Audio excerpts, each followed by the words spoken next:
kawan-kawan saya daripada UMNO, kawan-kawan saya daripada PAS dan kawan-kawan saya di Kelantan dan luar Kelantan. Apa khabar? Assalamualaikum. Hari ini saya bercakap bukan sebab saya nak mengambil hati orang PAS, bukan juga untuk menjaga hati orang UMNO. Saya nak bertanya satu soalan. PAS sudah buka pintu. Adakah UMNO berani masuk? Dan kalau UMNO masuk, adakah PAS berani menerima? Kita jangan tipu diri sendiri. UMNO dan PAS ini pernah bertanding, pernah berjuang, pernah bersama, pernah berlawan. Dan tidak kurang pula kita pernah bergaduh. PAS dan UMNO pernah bergaduh macam perang saudara. Seolah saudara-saudara kita itu musuh negara. Padahal apabila semua sudah selesai, kita balik ke kampung, kita balik ke tempat masing-masing, kita pergi ke masjid yang sama, anak-anak kita belajar di sekolah yang sama, kita membeli makanan di kedai yang sama, dan kita hidup dalam masyarakat yang sama. Apa sebenarnya yang kita wariskan anak-anak kita? Kita wariskan kepada anak-anak cucu kita perjuangan atau permusuhan? Saya mahu cakap sesuatu yang mungkin pedas. PAS dan UMNO ini sudah lama mahu membuktikan siapa lebih hebat, siapa lebih Islam, siapa lebih Melayu, siapa lebih nasionalis, siapa lebih lama berjuang, siapa lebih ramai penyokong dan siapa lebih berbuat bakti. Tapi sedarkah kita, UMNO dan PAS terutamanya pendukung-pendukung, soalan lain sebenarnya yang ditanya oleh rakyat. Rakyat akan bertanya, siapa boleh membantu saya? Siapa boleh bantu kehidupan saya? Siapa boleh beri anak saya pekerjaan? Siapa boleh bantu saya beli rumah?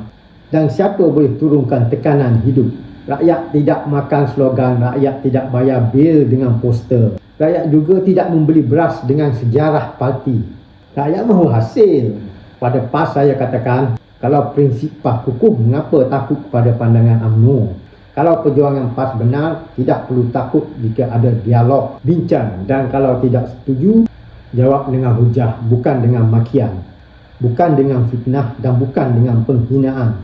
Jika parti yang kuat, dia tidak takut pada perbincangan. Dan kepada UMNO, saya juga mahu cakap terus terang. Kalau PAS mengundang, jangan masuk dengan ego. Jangan datang membawa cerita UMNO lebih lama, UMNO lebih berpengalaman, UMNO lebih besar, UMNO pernah memerintah sekian lama. Itu semua sejarah, hormatilah sejarah. Tetapi jangan hidup di dalam sejarah.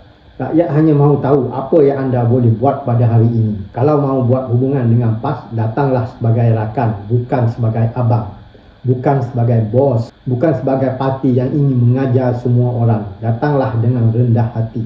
Dan kepada penyokong-penyokong, ini yang penting. Jangan kerana pemimpin kita duduk semeja, kita terus berkata pengkhianat, penyamun, penjual prinsip, sudah berubah. Tidak, jangan terlalu cepat menghukum. Kita boleh bertanya, kita boleh mengkritik, tetapi beri peluang kepada politik matang. Kerana setiap kali dua parti mahu bergabung, penyokonglah yang membakar meja rundingan. Bila kita mahu keluar daripada politik bermusuhan? Dan sebab itu apabila PAS membuka pintu kepada UMNO di Kelantan, saya melihatnya sebagai lebih daripada satu jemputan. Ia boleh menjadi simbol bahawa orang yang pernah bertanding boleh duduk bersama. Orang yang pernah berbeza boleh bercakap. Orang yang pernah bermusuh juga boleh berjabat tangan. Tidak semestinya mereka perlu bergabung, tapi sekurang-kurangnya mereka boleh bercakap. Itu pun satu perubahan. Saya ada satu amaran, jangan rosakkan peluang ini. Jangan bergambar sambil tersenyum, kemudian keluar dewan dan kembali mencaci sesama. Jangan jadikan rakyat sebagai penonton kepada sebuah drama politik. Kalau mahu berbincang, berbincanglah betul-betul. Kalau mahu cari persefahaman, cari betul-betul. Kalau mahu bekerjasama, tentukan apa yang boleh dibuat bersama. Katakan dengan jujur. Rakyat lebih menghormati kejujuran daripada lakonan. Ini saya tegaskan, kalau PAS dengan UMNO bekerjasama hanya semata-mata untuk kerjasama dalam pilihan raya, rakyat akan nampak. Kalau mahu berpakat hanya untuk membahagikan kerusi pilihan raya, rakyat nampak. Kalau mahu duduk bersama hanya kerana tidak mahu kehilangan kuasa, rakyat juga akan nampak. Rakyat bukan bodoh. Mereka sudah melihat terlalu banyak perubahan politik. Hari ini kawan, esok lawan. Hari ini musuh, esok duduk semeja.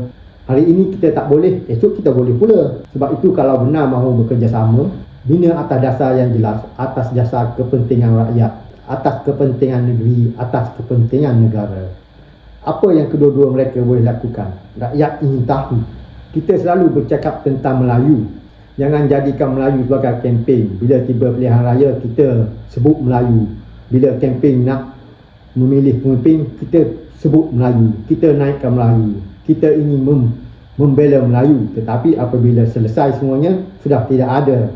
Kalau benar ingin memperjuangkan Melayu, bina ekonomi Melayu, bina pendidikan Melayu, bina perusahaan Melayu, bantu anak muda Melayu, bantu peniaga kecil Melayu, bantu juga keluarga Melayu yang tertekan. Dan perkara yang sama adalah tentang perjuangan Islam. Kalau kita benar bercakap tentang Islam, tunjukkan akhlak Islam, tunjukkan politik Islam. Jangan mudah memfitnah, jangan mudah menghukum, jangan mudah melabel, jangan mudah mengkafirkan. Jangan hanya menganggap kita sahaja yang benar.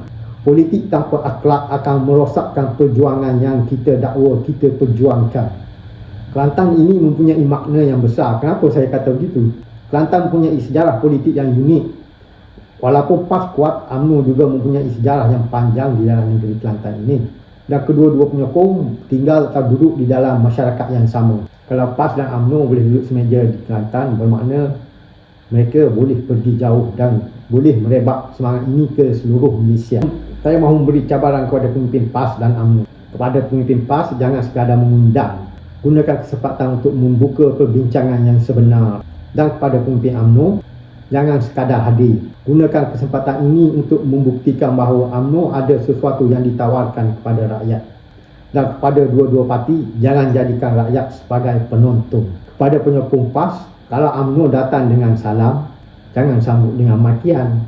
Kepada penyokong UMNO, kalau orang PAS menghulurkan tangan, jangan sambut dengan penghinaan. Kita tidak perlu menjadi sahabat yang baik, kita hanya perlu menjadi rakyat yang matang. Kerana politik adalah bermusim kepada kita semua, tetapi persaudaraan adalah lebih panjang daripada musim pilihan raya.